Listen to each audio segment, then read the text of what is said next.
Hey, konnichiwa minasan, it's Gray from Wakizashi's Teahouse over in Japan. How are you doing? Are you good? Are you genki? Tell you what, I enjoyed watching my very first Super Bowl live today.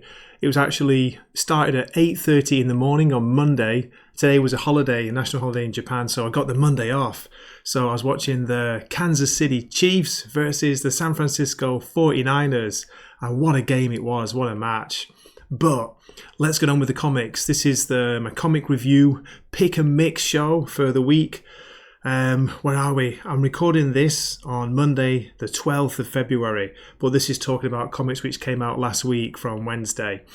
Okay, and then we'll be looking forward to new releases coming out this week from Valentine's Day, Wednesday, the 14th of February. Are you making some chocolates for your Valentine? Did you buy some roses? Did you make a card? In Japan, what happens is it's kind of the roles are reversed, and men are very lucky on Valentine's Day because women or girls tend to make or buy chocolates for men, and they give chocolates to us. Well, if they like us. So, but again, here we go. Gray's off on a tangent already. We'll start off with my pick of the week from last week, and I do have a much longer full review on my YouTube channel. It's, of course, Conan issue 7. Oh my God, I had to think then. Issue 7, Thrice Marked for Death, Part 3, Haunted. This was such a good issue, written by Jim Zub, of course. Great art, as you can see by this double-page spread I'm showing off here. Great art by Doug Braithwaite.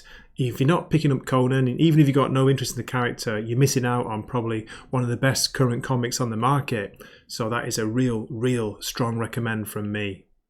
Now, there weren't very many from the big two that stood out this week. One that did is Ultimate Black Panther issue 1, written by Brian Hill with some really good art by, I think it's Stefano Caselli. So this is the launch of the second Ultimate Universe title. We had Ultimate Spider-Man, of course, a few weeks ago. So Ultimate Black Panther, how is it? Is it any good? Is it worth $5.99? That's the question, because it is a bit pricey. $5.99 is a lot to pay for, a quality book, but it is a lot of money. I think it's worth it because it's the issue 1 and it opens with a really good introduction to the character. If you're new to the character, I think you will get a lot out of this. You'll be able to enjoy it without having to worry about doing homework and, reading prior runs.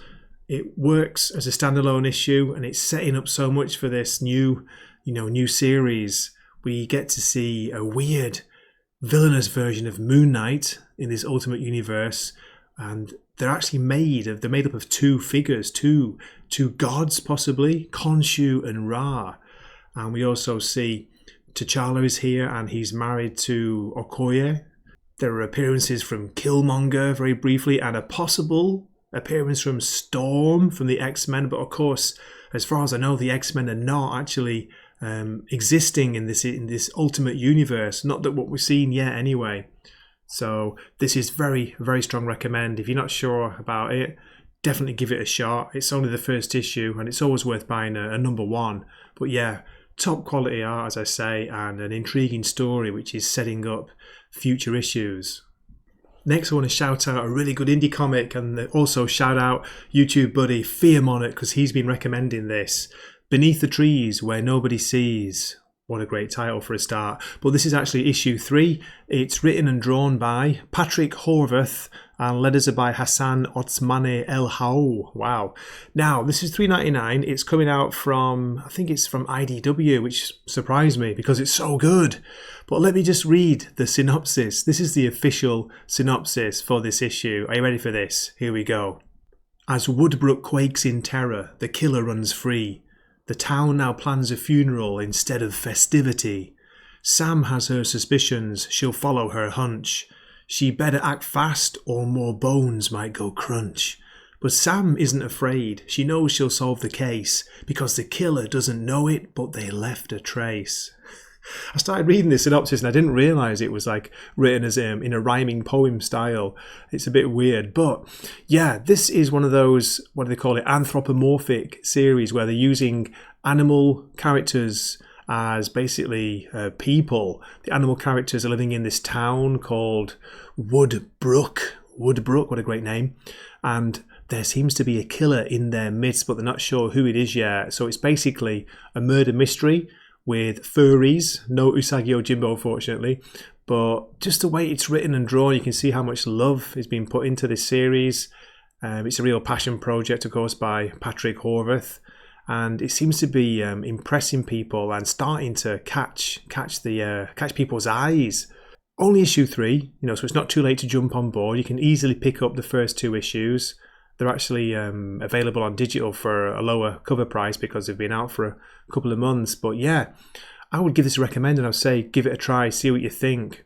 It's good storytelling, it's kind of simple at times, but there's this weird atmosphere, this tension that's been building up in this weird, this supposedly normal town where who is the murderer? Is it the cat? Is it the dog? Is it the goat?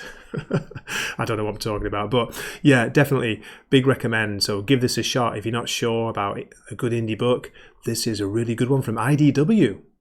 Next, I want to shout out another indie book. This is from Image Comics, written by Ram V, with art by Lawrence Campbell, colours by Lee Luffridge. It's called The One Hand, Issue 1. And let me give you a little bit from the synopsis.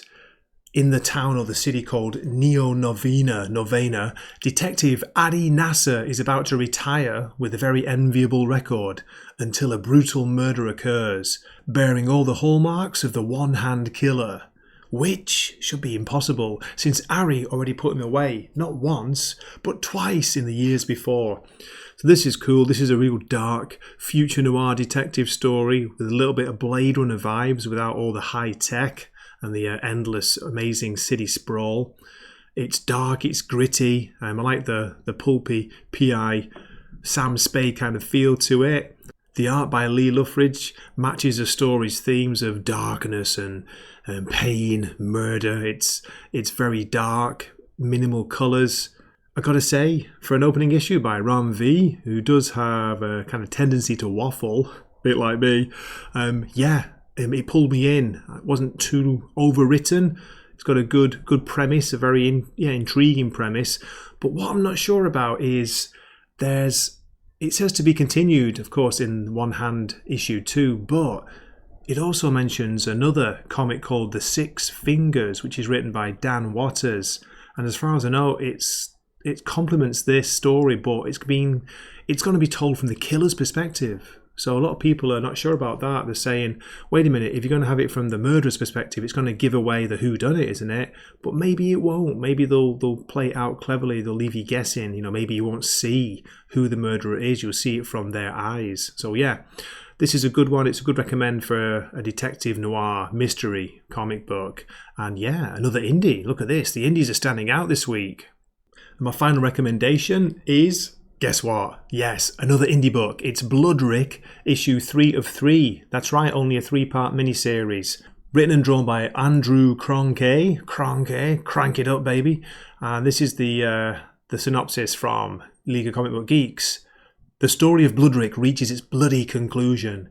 He has dragged his wounded body across the wasteland and to the top of a mountain in search of food. What he finds instead will lead him into a brutal confrontation. Does Bloodrik have the strength to make it out alive? Tell you what, this is just a blast. It's like Conan, but done by a real huge fan of the series who's not afraid to push the limits and go all out on the gore. It's violent, it's bloodthirsty, but it's also very well made. It's well written. The story's intriguing. It's powerful. At times minimal. It's a lot of great panel progressions in the art. Say the art has a kind of indie feel to it. I was telling my friend Weird Science Jim that it looks a bit like, well, it reminds me of the old Teenage Mutant Ninja Turtles when Eastman and Laird were first doing it, back in the day when the art was really kind of detailed but a little bit raw and scratchy and rough at times. But no, this is really cool. Seriously, give it a shot if you've got any interest in a barbarian style comic book. Only 3 parts of the story, so you can easily pick them up, and $3.99. So yeah, another recommend from Image. Image are doing it. They're doing it. They're killing it at the moment. Okay, let's have a look at what's coming out this week. As I say, Valentine's Day, February the 14th. But before that, on Tuesday the 13th, we've got Batman 143, the second part of Joker Year 1. Not interested. Chip Zdarsky, unfortunately, has kind of killed my interest in the title at the moment after a very promising start with a fail-safe opening arc. But yeah, if you're picking that up, it's coming out weekly for 3 parts. We've also got Amazing Spider-Man, Gang War Part, 69 is it? How long's it been going on for? Again, I'm not interested in the book anymore, which is a shame.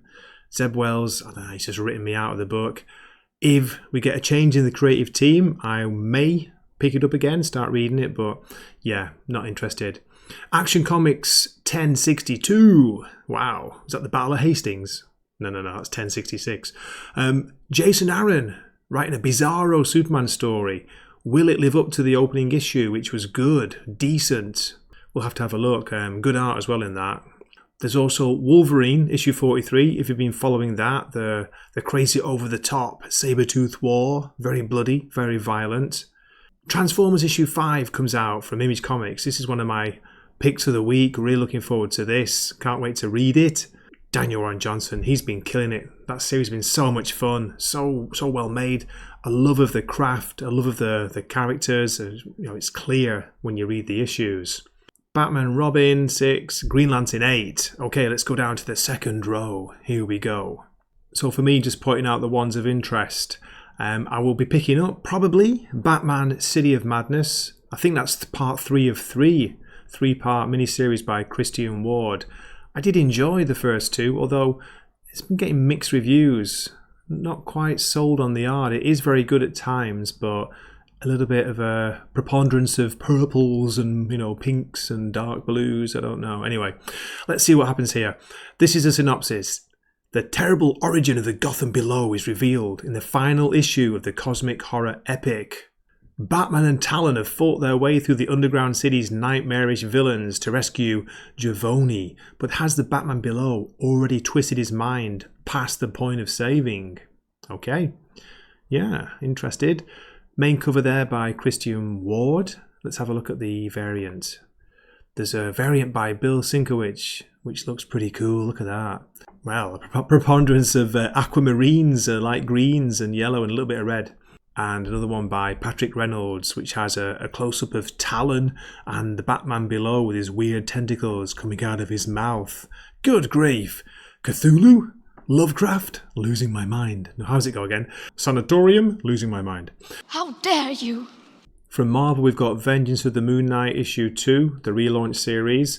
And the first one I'll be picking up is Superior Spider-Man issue 4. This is down to Jim from Weird Times Comics. He recommended I check out the last issue. And you know what? It was fun. It was good. It was well written, believe it or not, by Dan Slott. The art was great by Mark Bagley. And I enjoyed the story. So yeah, I'm going to give that a look. The only thing I don't enjoy about it is the $4.99 price tag. Yikes. We've also got Blade issue 8 from Brian Hill. Been enjoying that, although I wish they would have kept the main artist. Is it Elena Casagrande? It's been very mixed with the replacement artists, and I feel a little bit like Brian Hill's not lost the plot, but yeah, you get the feeling when you're reading it that maybe you missed an issue or something, you missed a big battle, so that's been a bit strange. But I am enjoying Brian Hill, and that's why I picked up Ultimate Black Panther, as I was talking about before. Also, James Tiny Onions The Deviant issue 4 comes out. I'm sorry, I do that on purpose. I know it's not Tiny Onion, but that's the name of his publishing company. Let's have a look at row 3. Got Wesley Dodds The Sandman issue 5, Blue Beetle 6, The Scorch 26, and this one I want to shout out as a possible read. Red Hood The Hill issue 1. It's written by Sean Martinborough and it's got art by Sanford Green. I don't know the writer, Sean Martinborough, so let me know in the comments if you do. Can Jason Todd and his new allies keep his home safe? Welcome to the Hill, formerly one of the Gotham's most dangerous suburbs, a place that required its residents to band together to keep themselves safe when the police and sometimes even Batman wouldn't. What? Having a dig at Batman there. So yeah, it's rare to get a Jason Todd solo series. I'm not sure if this is ongoing or if it's a limited series, but $3.99 and it might be worth a look. We also have a number 1 from Marvel Comics, Scarlet Witch and Quicksilver. Let's see who's writing this briefly. It's writer Steve Orlando. Okay. Art Luciana Vecchio. Scarlet Witch and Quicksilver have been heroes, friends, family heads and occasionally villains. But above all, they are twins who look out for each other. So when Wanda receives a letter from the recently deceased Magneto that would upset Pietro, she burns the letter before her brother can read it. Okay, not really gripping my interest there. How about you? down to the 4th row, and I want to shout out one here that I will be picking up, and I want to recommend this. This is IDW. Again with IDW, look at that. The Hunger and the Dusk, issue 6 comes out. So yeah, we're already up to issue 6. If you've not been reading it, there is a little bit to catch up on. But I've got to say, if you've got any interest in good D&D fantasy style storytelling, this is a strong recommend. It has been excellent. It's G. Willow Wilson writing it, art by Christian Wild Goose. Love his name, by the way, but the art is excellent inside. I don't have any images for inside, unfortunately, but I think this is him doing the cover. That's a beautiful cover. That gives you an idea of the style. So yeah, really good fantasy issue. There's a lot more to it than it first seems. A variant by the main artist there, and that's a black and white version. Okay, let's get back. Ooh, Cliff Chiang. Cliff Chiang gold foil variant, it says. The dream of the human and orc alliance has died. Our beloved orc princess, Tara, now travels along the road north alone, heading home in search of her old life. But before Tara can get home, she'll face incredible danger and discover a secret that will change everything. And here we also have Sinister Sons issue 1. Anybody looking forward to this? DC Comics? $3.99, so not bad. It's written by Peter J. Tomasi, so it could be good. Art by David LaFuente. Meet DC's devious new duo from Super Sons writer Peter J. Tomasi. There we go. Bad to the bone, ready to brawl, sons of two of the deadliest villains in the galaxy. The son of General Zod and the son of Sinestro, possibly. I'm not sure about it. I'm not really intrigued to pick it up, but I am kind of curious. If it's good, I will certainly have a look. So yeah, maybe keep an eye out for that. Good to see Peter J. Tomasi. And on the next row we have Blood Commandment. Issue 4. That's a good vampire series from Image. There's also Night Thrasher issue 1 from Marvel. Heard nothing about that. Let's have a very quick look. Who's the writer? Written by Jason Holtham with art by Nelson Daniel. It's time to thrash the night. Thrash the night away, is it? The death of a loved one draws Dwayne Taylor back to New York City, though his days as Night Thrasher are long over. But Dwayne finds the past difficult to outrun when Silhouette, his ex-teammate from the New Warriors, seeks his help against a new criminal called the OG. There we go. Okay, that's $4.99, but it does say 40 pages. As I say, I've heard nothing about this, so I'm not sure. Also want to shout out Creepshow. It says here, Joe Hill's Wolverton Station, issue 1. But that is $4.99, a little bit pricey. But the Creepshow series has been pretty good so far. Okay, down we go. Couple more to shout out before we wrap up. Usagi Yojimbo, Ice and Snow, issue 5. Yes, looking forward to that. And where are we? I'm not sure about the Blade Runner 2039. I might have a look. But there's one more on the next row down. This is another indie, another Image comic. The Infernals, issue 1. This is $3.99. Let's just have a look at the details. Series premiere by Ryan Parrott with art by John Pearson. Actually, there are 2 writers listed here, Ryan Parrott and Noah Gardner. Abraham Abe Morgenstern, the son of Satan, has 1 month to live. Before he dies, he must decide which of his 3 wayward children, volatile narcissist Nero, conflicted field operative Jackal, or troubled schoolgirl B, will inherit his shadowy empire. But will Abe ever be able to truly cede control of the apocalypse? Or does the Antichrist have something else up his sleeve? I saw a bit of a preview, a few pages, and the art looks good, looks different, very kind of indie, a little bit vertigo horror style. So yeah, I'm curious to check this out. And that's it for my picks of the week coming up. So as always, if you're watching this on YouTube, do drop a comment, let me know what you're looking forward to. If you've got any shout outs from last week or last few weeks, anything you want to recommend me, I'd love to hear from you. I always like hearing about decent comics, good stories. So yeah, do drop a comment, that would be awesome. Okay, this has been Gray from Wakizashi's Teahouse, signing off for the night here. Hoping to see you in a future video, saying matane.